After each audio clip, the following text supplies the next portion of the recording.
text for the Pathfinder group. Really? Yes. That's what's on my shirts. Psalms 20. It just says Psalms 27:1. It doesn't tell it, but that's what it is. So when I read that earlier, I was like, wow, that's our verse. So let's just pray. Father God, we come to you. Thank you for your mercies and your grace and your love and for waking us up this morning, Lord. If you called us by name. We ask that you continue to be with our family and friends and loved ones that are sick, that are shut in, that are going through mental and emotional anguish. Father, you know the needs of the many, Lord. You know their desires, their hearts, Lord, better than we can know, Lord. And we just ask that you would be with them in the mighty way, Lord. Anyone desires to be here, Father, that you would give them that courage and that strength to make it, Lord. If not, Lord, we just pray that you would visit them where they are at. We ask for understanding of your holy word, Lord. We ask for the Holy Spirit in Jesus' name. Amen. All right, free to rest. Oh, this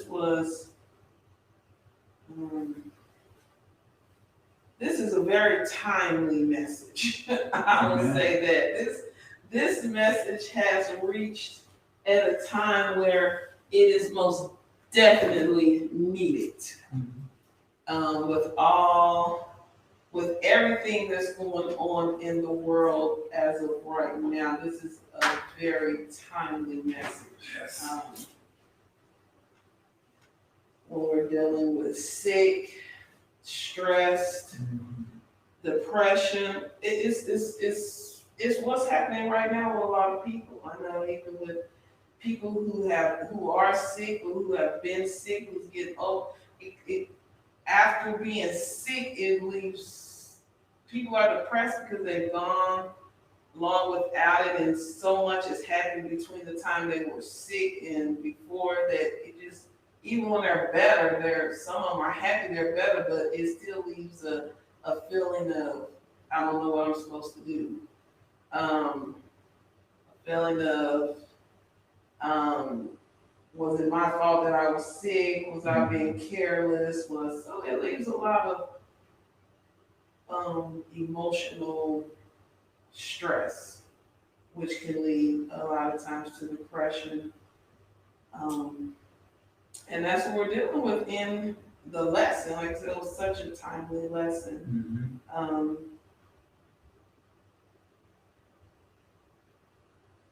When it says on Sabbath's lesson, it says many of the people Jesus encountered in his heavenly ministry were sick, sometimes even unto death. They thronged to Jesus for healing and for rest from their suffering, and they always received it too.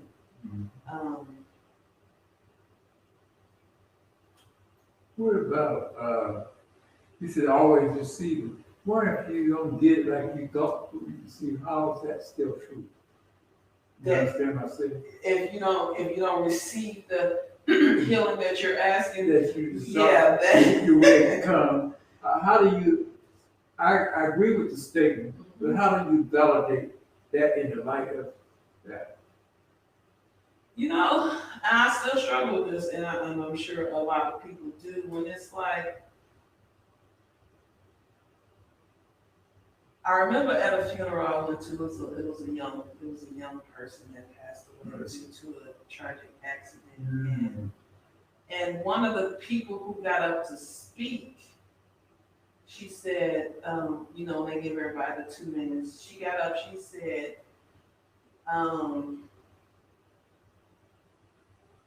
he was put to rest so that we would maybe saved. So it was like after he died, so many people searched for God because of this little boy's death.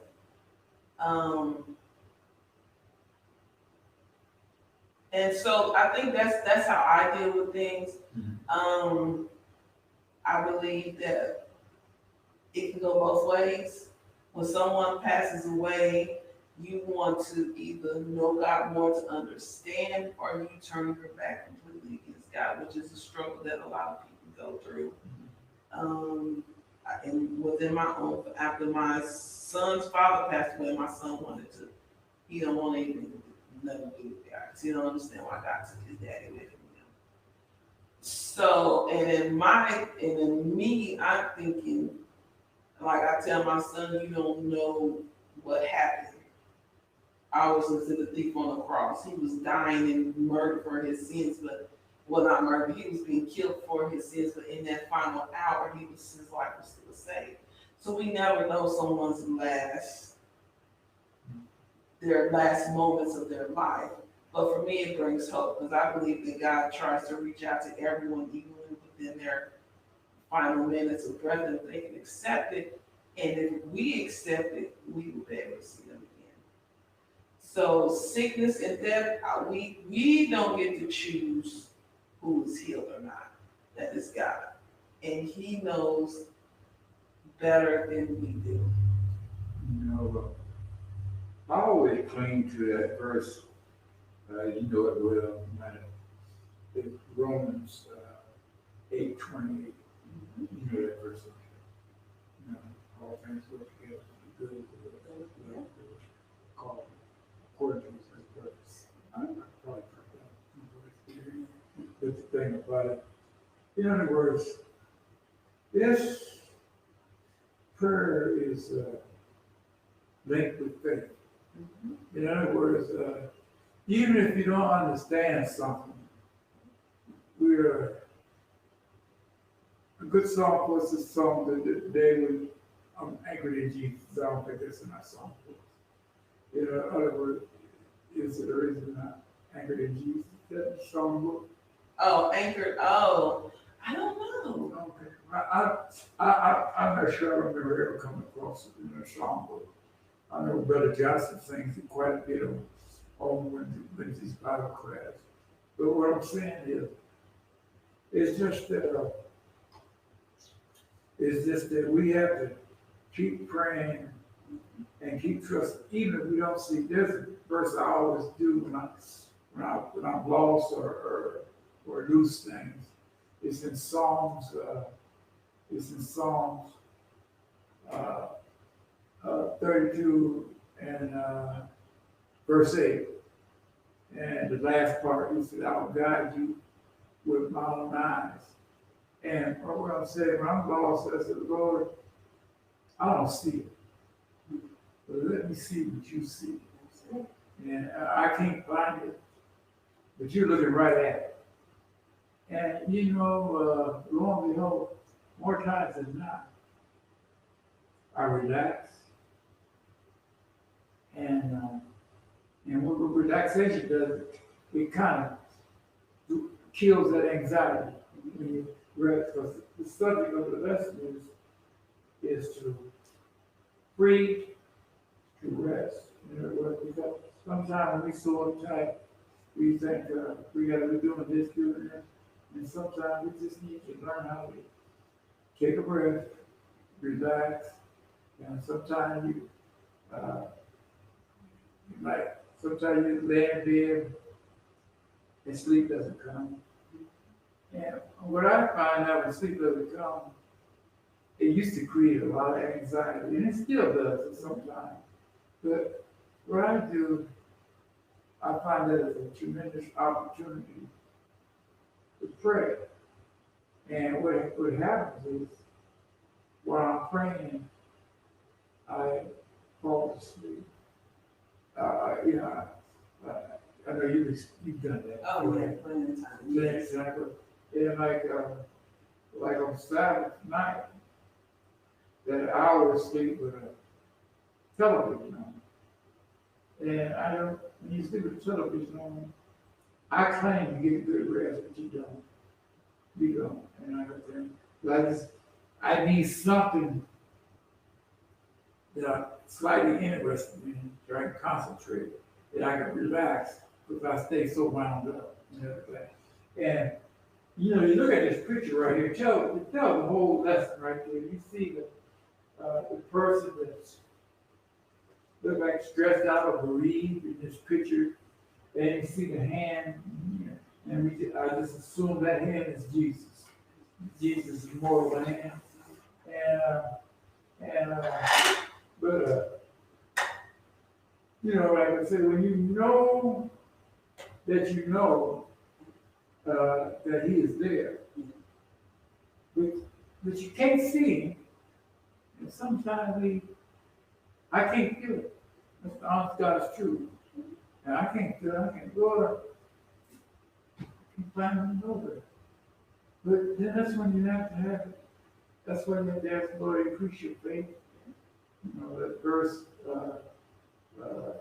Hebrews 11:1, faith, substance of things hoped for, and the evidence of things not seen.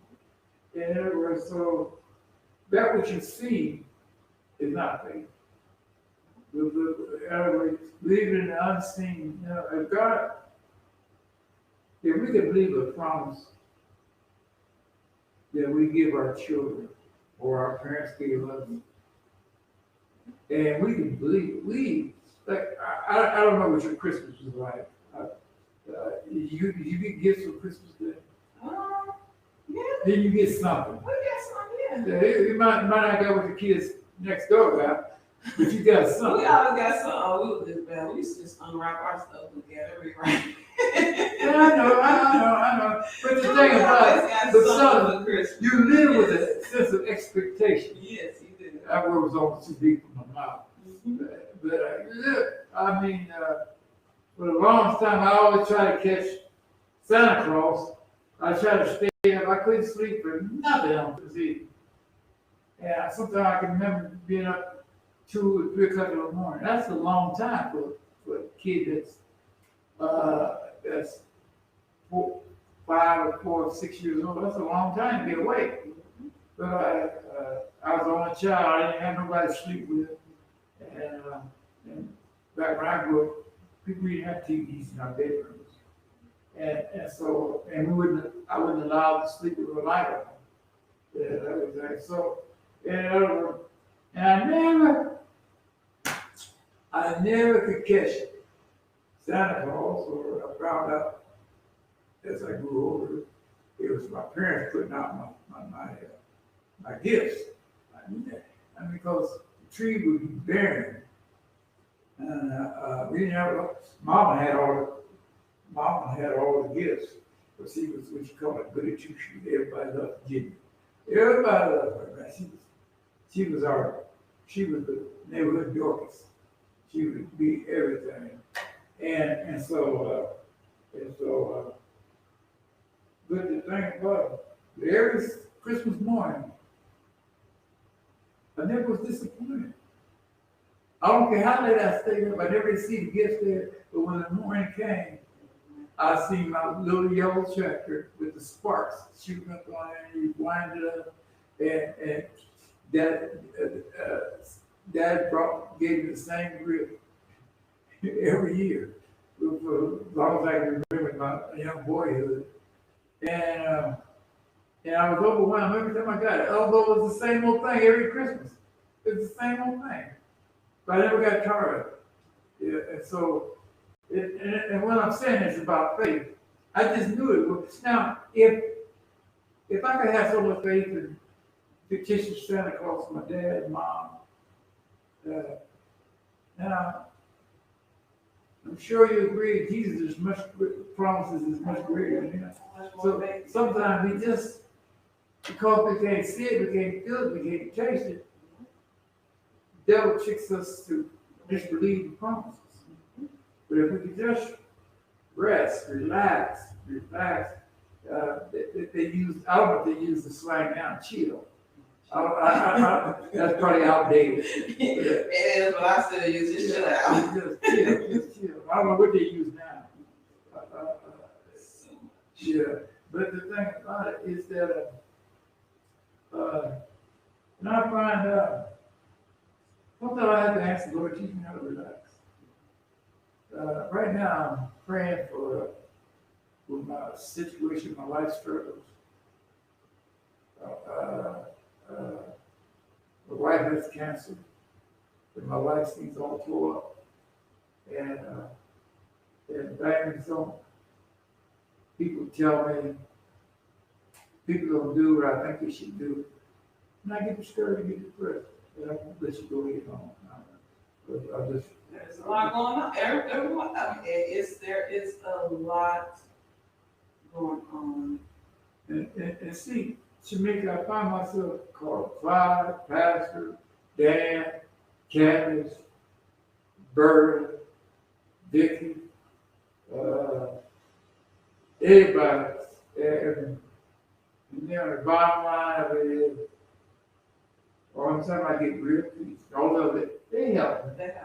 They help me. When I get real peace, is when I seek Jesus. And when I pray, I'm learning how to be patient when I pray. You know, by nature, I was a very impatient man, or a little boy, spoiled, because I've always had things at my fingertips. I could fix anything with a nickel or a dime. And sometimes nickels and dimes don't mean nothing to my memory. But I get frustrated, anxiety, but we'll go ahead and deal with this as we go on in there. Well, what you're doing is something like, let's go to on Sunday's lesson in Mark 1-4, and I will go ahead and read that. Sure, and then again he entered Capernaum after some days, and it was heard that he was in the house. Immediately many gathered together so that there was no longer room to receive him, not even near the door. And he preached the words to them, and they came to him bringing a paralytic who was carried by 4 men. And when they could not come near to him because of the crowd, they uncovered the roof where he was. So when they had broken through, they let down the bed on which the paralytic was laying. This is kind of like, and the reason why I say this is kind of like your story, because you say you keep going to all these individuals, and I'm sure with these individuals, they're pointing you to Jesus. That's what his friends did. This man was down and out. There's nothing he could do for himself at this moment, and it was his friends that carried him to Jesus. Let me ask you, sir. Have you ever been in therapy before? I've never been in therapy. I was told many years that I should be. I think everybody was. I think we all got to be nuts and bolts that are a little loose and tighten up. And I went to therapy a lot of times with recovering drug addict. People don't want to use that terminology as a Christian. But the thing about it, I always will be a sinner saved by grace until my final change comes on.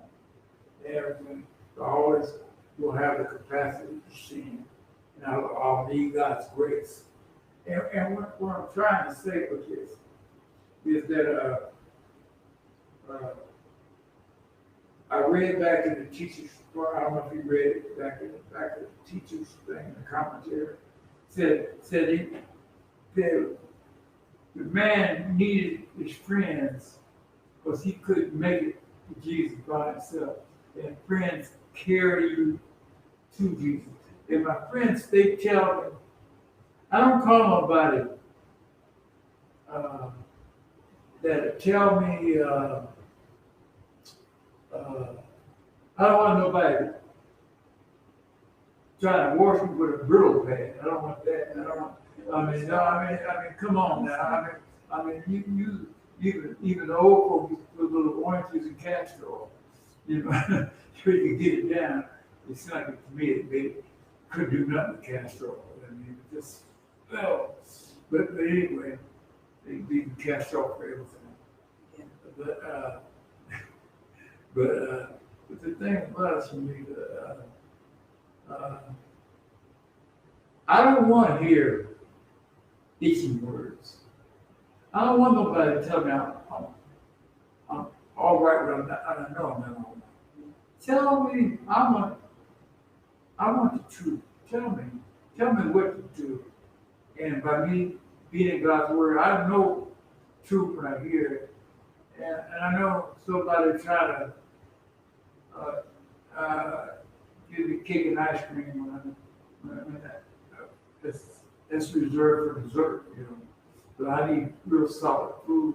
And I go to the people that I tell me. Like this morning, I got a friend, he called me yesterday, and they had made some unwise decisions about moving to the country. Now they're in Tennessee where they don't have nobody there. There's a church family. And they're staying in the church. In other words, everybody can't go to the country. When God comes, there's gonna be somebody staying in the ghetto, the apartments and everything. And you can't run and hide away from the mark of the beast. I mean, you'll be tested and everything. But anyway, this person needed somebody to bring him to Jesus. That's why they were carrying to Jesus and everything. And the person had to have a measure of faith too to want to go on there. But his friends, where the commentary wrote, was in a little bit better shape than he was. They knew how to get to Jesus, and they were determined. They were, a true friend, they won't rest, Jamaica, until they see you doing better. They'll pray and pray and pray. Some people just say, "I'll pray for you," and I've done it before and didn't pray for them. You know, but when you really love somebody, and when you got that love that flows from breast to breast, you're gonna really pray until a change comes, and you're gonna be stubborn in your prayer, and it might not come. The point I'm trying to make in therapy, they got a cliche called the pink pill. You ever heard that? Well, the pink pill is the pill you take to make everything all right. That's what you call pink pill. There's no pink pills. There's no pink pills. Sometimes you just got to face it and go through it. There's no way around it. You just got to go through it with Jesus. So, well, that's how our faith is built. That's how our faith is built. Trusting. Because we know hard times are going to come. You have to know that hard times are going to come. Well, you know hard times is going to come. You just have to believe that God is going to get you through them. A lot of people don't want to face situations. Without situations, there's no faith. Because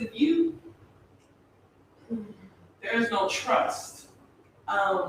We live in a sin-sick world. Things are going to happen that's not in our control. We can't stop them, and a lot of times we cannot not prevent them. You know what I'm saying?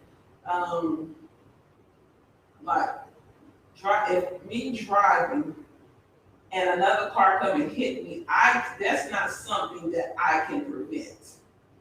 But me driving on the highway going 80 to 100 miles per hour and I get into a wreck, I could have prevented that by being more cautious. You see what I'm saying? So it's like some things that we bring on ourselves and some things we cannot help. And you cannot bring something on yourself and expect God's going to get me through this when you brought it on yourself. God can help you get through when you turn back to Him, but there is still always consequences for your actions. Like this man, this paralytic, the way it tells in the story, because of his own sins, he became this way.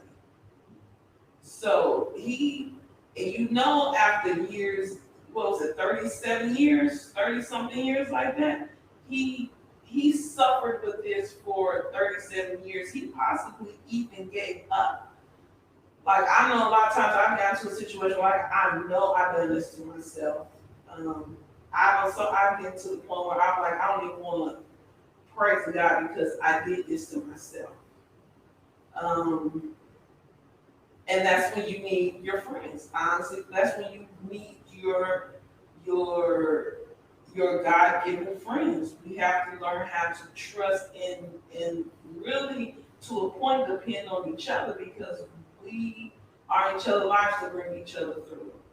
Because a lot of people who are alone and go through their thoughts, that's when depression really sits in, suicide thoughts and everything.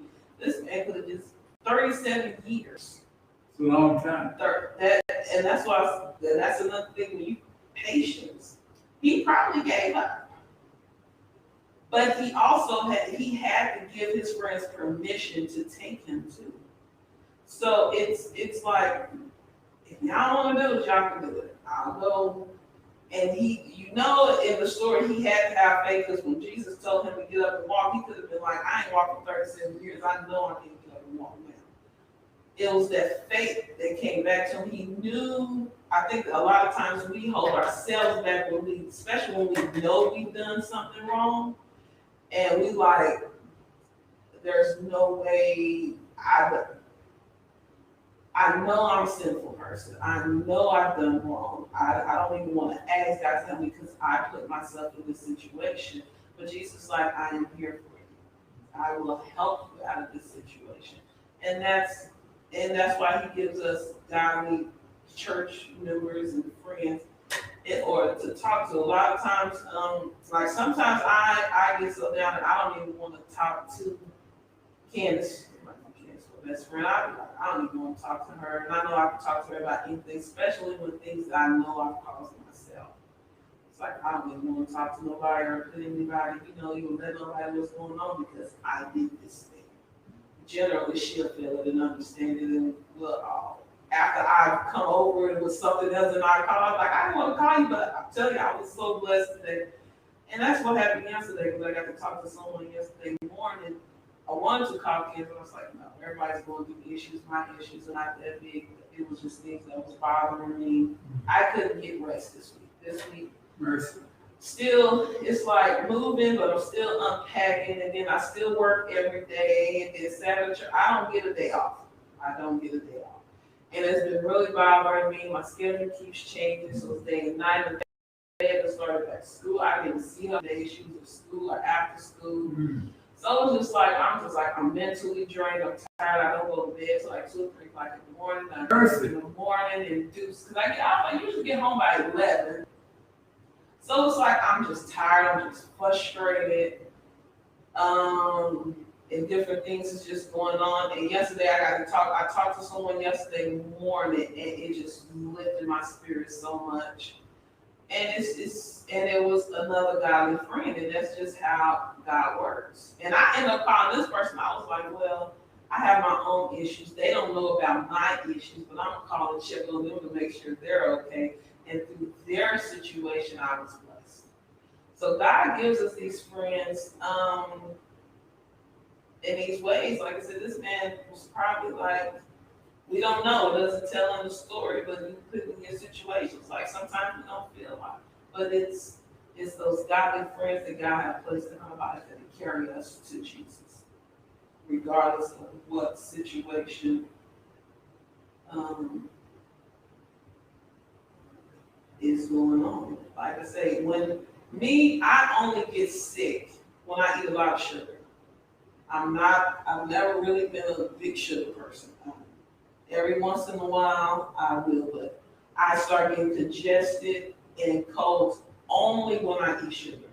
So if I'm ever sick, people be like, so you can eat sugar? That's the only thing that causes me to get sick, pretty much. So I know. So when I get sick, I get an attitude. I get a bad attitude when I'm sick.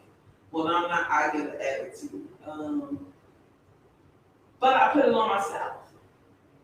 And I thank the Lord, He is so patient with me. How do you stop going with your blind man? How do you stop beating up on yourself? Whew, that is a hard one. That's where I'm at right now. For me, I look at it this way. Purpose. I have knowing God the way I know Him, my relationship with Him. For Him to call my name every morning, He's given me a purpose. Regardless of what I've done or what I will do, because He's already seen my future. He's given me today. So you really, it's a choice. And like I tell you, every morning you wake up, you have to choose what type of attitude you're gonna have with that day. You really do, and it's not as easy as, oh, I'm just gonna be happy today. It's not. When I say these things, people be like, well, it doesn't magically happen. It's just not like I say, okay, I'm gonna wake up with not an attitude. Because every time I say that, every time I'm like, okay, I'll be happy when I go to work. I'm not gonna trip with nobody because, oh Lord, I get some attitude at work. I'm like, Lord, and every time I say that, my life has purpose in it. Most times I have my worst days. But I think about the Bible stories. And I'm like, Lord, if you help them, I know you can help me. Joseph was in prison, taken into slavery by nothing he did. I agree. And you brought him to, so God knows our future. So with faith, and again, it goes back to faith. With faith, I believe God has a greater purpose for me. Lord, I know I messed up. Then I think about David. David messed up. David, I ain't gonna say he intentionally, but he done everything that he done. He snatched this woman. He had her husband killed. He knew what he was doing. He messed up, and he could have been like, well, a couple of times in the Psalms, you know that woe is me. But he asked God for forgiveness. If you know God, you know God will forgive you, it's faith. You have to believe that God has forgiven you, but you also have to change your ways. 2 Corinthians, if my people who call by my name shall humble themselves, pray and seek my face, then I will heal their lands. God says you have to trust and believe in me, and then I can get you through this. But without that, you're going to keep repeating your same cycles. Keep repeating the same cycles. I think my biggest issue was, well, I had to finally let it go, was my children. I have two different children, I have two different men, and I've never been there. And my son's father passed away when he was 9. So before that, he was very close to his dad, even though we weren't together. And then after that, I was just like, I was in the church with my daughter.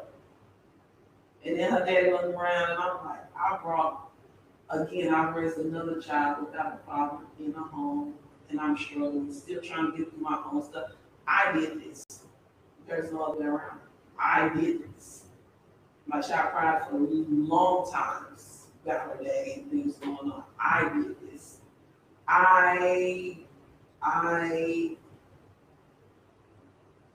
went into, I won't say I was depressed. I would never tell him I was outwardly depressed, but I went through emotional stress behind that situation. So everyone has, I say you have to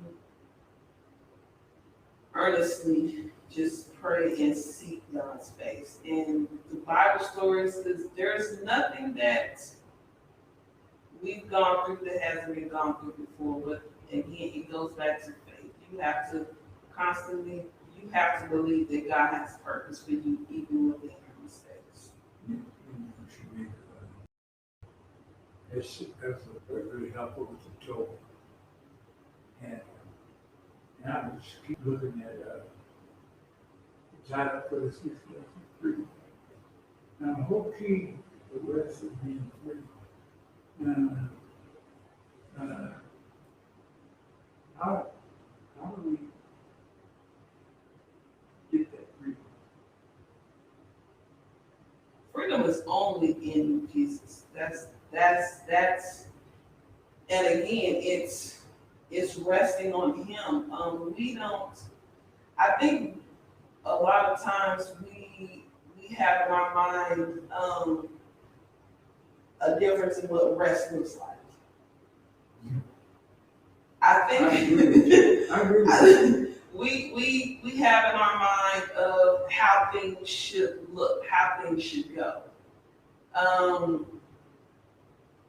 And I believe because we can't see past our own thoughts or what, then we limit ourselves.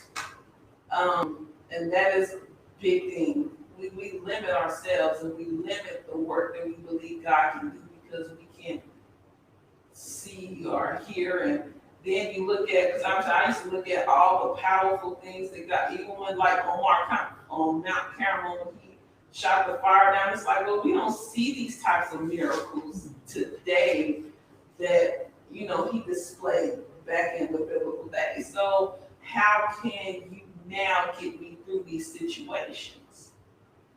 And again, I believe we just limit God, and without faith, it is impossible. And I believe we do it to ourselves. I've known different times when I look back and I'm like, only God got me through certain situations. There's no way I could have gotten through the certain situations that I've gotten through. It was God. It was His timing. He put certain monies in play. He put certain things in play, and it was only God that got us through. And that's just it comes down to faith. It comes down to faith. Putting it all on the altar, God. You know, a lot of times we like to remind God of what we did. I know we did. God, you know I've messed up. I did this. I've caused this. The Lord will tell you he didn't already forgive you your sins. You keep bringing your things up. But I think when we repeat, I think a lot of times we repeat a pattern of wrong that keeps us in the same boat. You know what I'm saying? Like I know, my attitude at work, I know, sometimes I know I can be mean. I know I can be mean, I can be I know that, and being a Christian, people are always watching me because they would throw it up, you're supposed to be a Christian, like, that ain't what I want to hear. And I tell them, man, the Lord's still working on me. I think I used to use that as an excuse a lot to try to justify when I was acting ignorant. Well, it's still truthful. It is very truthful, but at the same time, it doesn't give me a pass to continue in that pattern. I agree. So that's what I'm saying is a lot of times we repeat our same old patterns expecting God to change. As I say, what's the definition of insanity? Doing the same thing over and over, expecting different results. We do the same thing over and over and expect God to do something miraculous. And He can, but we keep doing the same thing over and over. It's not God that has to prove anything to us. It's us who have to prove that we trust God. Basically, we're trying to prove to ourselves on how we can encounter, how we can have a better life. We're trying to prove it to ourselves that we can do it and not knowing that we do have to rest on God. Sometimes we have it, and rest is like, well, I've done everything I can. I'm here, I'm done. I won't do anything else until you tell me. I've had to come to that time. I was like, you know what? I'm not even gonna plan anything. I'm just not gonna do anything but pray. God, I'm not gonna do anything else until you tell me. Because sometimes, again, when you're trying to do something different, you end up repeating your patterns until you just you have to be so exhausted, and that takes us to the story of Elijah. Elijah, even after he's seen all this miraculous work, Mount Carmel, the fire come down in front of all these people. He prayed a simple, short prayer: God of Isaac, Abraham, Jacob, bring down fire, show your people who you are. And then after that, his life was threatened, and he ran away. You've just literally seen how mighty and powerful God is. One woman threatens your life, and you run to hide. Let me tell you a secret about me. One of the most fearful things for a man is for a woman to go off on him. I mean, now I I've had men go off on me. But when a woman goes off on me, the Bible has several texts in the Bible saying the same thing. I better do it on the house top. Being in a house with a brother. Yeah. It's just something, I guess that's y'all stick. Y'all can use it. Because we know we can't out-talk them. We know we can't out-thank him. Everything. Because when a woman is growing, she's not subject to logic. I mean, when you try to reason with them, try to get them to see, they ain't hearing. All they got, they went dead red. Dead red. And this is one thing I tell my wife.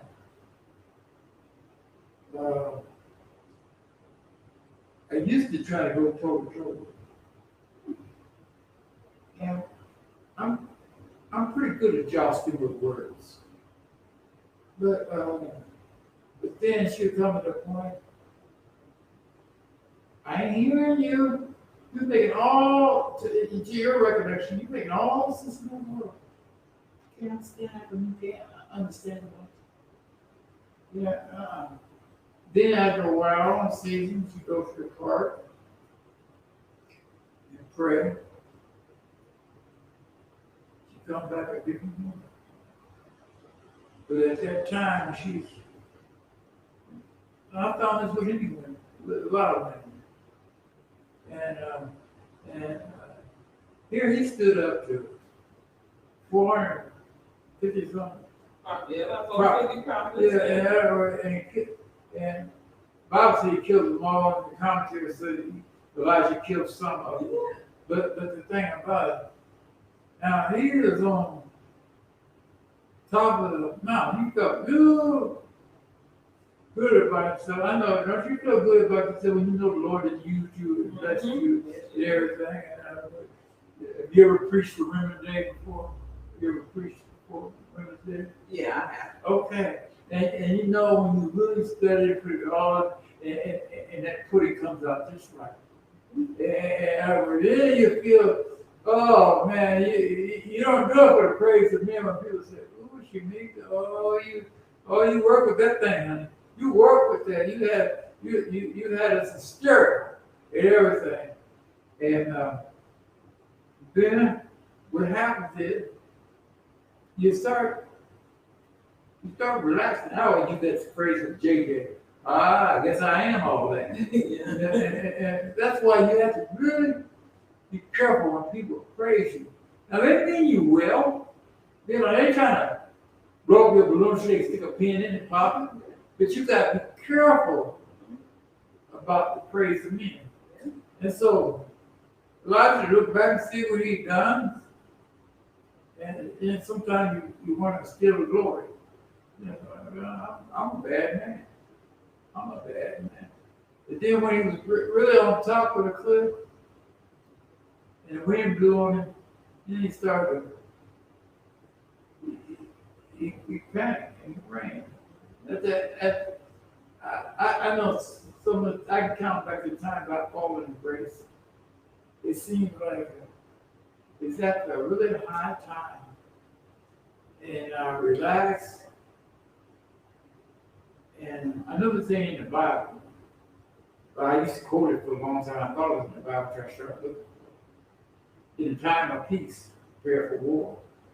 In other words, so when God really blesses, that's when you really need to hunker down and pray like your life is good, because it's coming. And see the lesson. Y'all too? Yes, it's almost like you're fine. Keep going. And see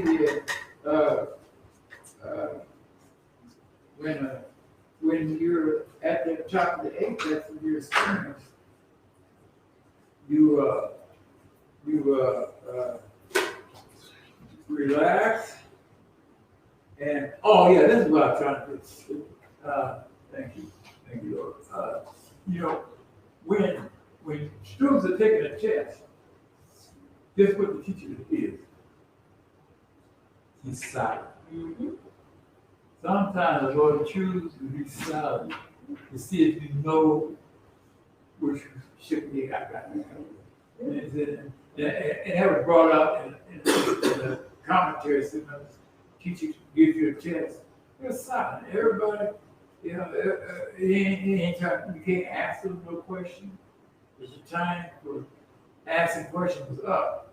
In other words, now you're on your own to see what you know or what you don't know. And then you get your grade. Some people get A's, some people get B's, some people get C's, some people get D's, and some people don't pass, get F's. But the teacher is silent. And the same thing when you go on to the test. The Lord chooses to be silent. Yeah. And you got to still yourself. You know, like Elijah said, he's not in a whirlwind, earthquake. And I can't think of the other two. But he said, still. Yeah, still yourself. You gotta learn how to, my wife's favorite verse is Psalms 46 and 10. Be still and know I am God. And sometimes for me, with my impatient self, it's hard for me to be still and then you be still and remain silent. And the quieter you get, the more your antennas in your ears, if that's such a thing, you start to hear, those verses that you studied start to come back into play. The scripture said, position heal yourself. And we start, the Holy Spirit start bringing these things back. As long as you rambunctious, I don't know if that's the word or not, but you can't hear nothing. You know, It's chaos, it's disruption, it's distractions. You can't focus on God and the world. Mm-hmm. And all the noise that we surround ourselves with the TV, with the conversations we have, everything is to me, it's just a distraction to take you from God. And so you have to find that quiet place. You have to be silent and allow and listen for God. And sometimes you just really have to just sit there and be still and be quiet. That's the only, God does not come in chaos. He's not supposed to yell above everything to get your attention. He's telling you. It's just he's telling you to be still, be quiet, know that I am God and I'm here. Because with all the noise and distractions, it's ideas in our heads telling us what we should be doing, what we could be doing, and all that. And as long as you're thinking this way, God can't move because you already have your own plan, your own agendas. You know what you mean? When I pray, sometimes I run out of things to say when I get up. And what I'm learning how to do is just lay there and be silent and let the Lord talk to me. But a lot of times I know He's going to say it, and I don't want to hear it. I don't want to hear it. I mean, He's going to tell me about Carl. He's going to tell me about Carl. He's going to get it. If you carry there long enough, he's going to tell you something about Carl, about myself. I already know, but I don't want to hear it. So I get up and say, in Jesus' name, amen.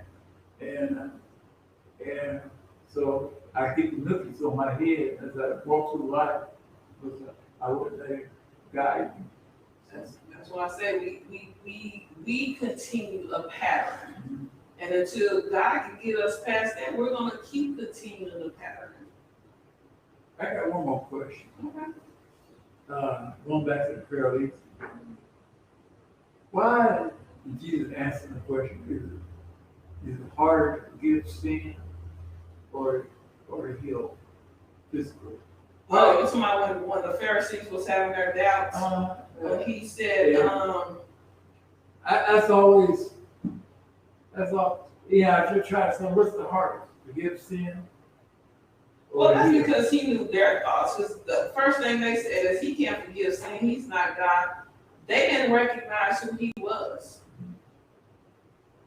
They didn't believe who he was. He was God. He could forgive sin. But it was their own thoughts that kept their own ideas that already decided this is not God. How can he forgive sin? And so he was just speaking to them like, is it easier for me to say this or this? Either way, the man is healed. And I'm forgiving him. But that was the question, because they heard who he was. We heard this is the Messiah. We heard this is God. Or we heard this is Jesus. But they didn't want to believe it. Can we ask the young people what was their lesson about? Yeah. What was your lesson about? What did y'all talk about?